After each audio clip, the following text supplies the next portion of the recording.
Bismillah, kita lanjutkan bahas filsafat kita. Mulai pertemuan kali ini kita coba jelajahi dunia Islam dengan filsafat Islamnya.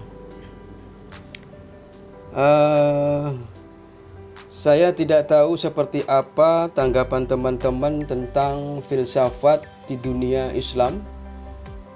Banyak yang tanda petik tidak setuju dengan istilah filsafat Islam karena tidak mungkin filsafat Islam kok filsafat, karena Islam itu agama, sementara agama itu kan menuntut komitmen, kepatuhan mutlak, kepasrahan, sementara filsafat itu kebebasan berpikir, pemikiran kritis, dan yang sejenis itu.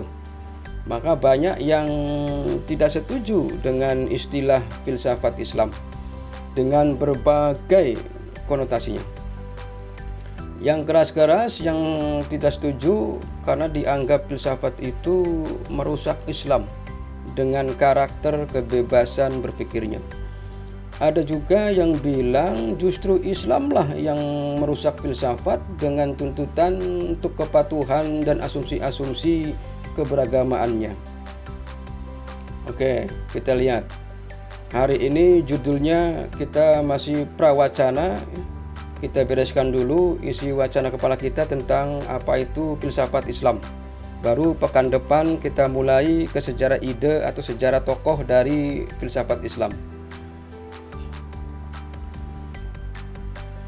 Sebenarnya pertama-tama untuk menjawab orang yang tidak setuju apa ada yang namanya filsafat Islam itu, tapi yang jelas bahwa setiap yang namanya manusia itu pasti mikir.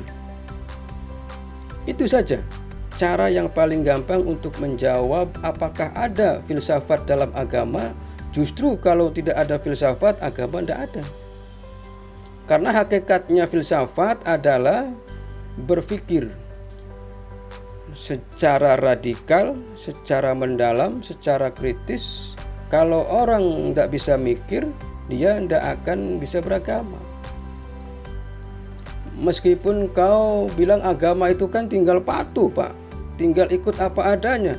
Lah memang ikut dan patuh itu tidak pakai pikiran, pakai, ya kan? Makanya agama termasuk Islam sangat benci yang namanya taklid. Ketika orang dilarang taklid, itu berarti kamu disuruh mikir. Oke, jadi agama menawarkan kebenaran, akal menawarkan juga kebenaran. Ada dialektika. Kalau itu memang kebenaran, kata filosof Islam nanti, mesti itu akan ketemu, nggak usah khawatir. Nah, jadi ada sirkuler.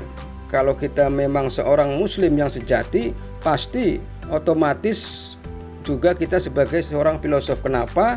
Karena untuk jadi Islam yang benar, kita butuh mendayagunakan akal secara intensif.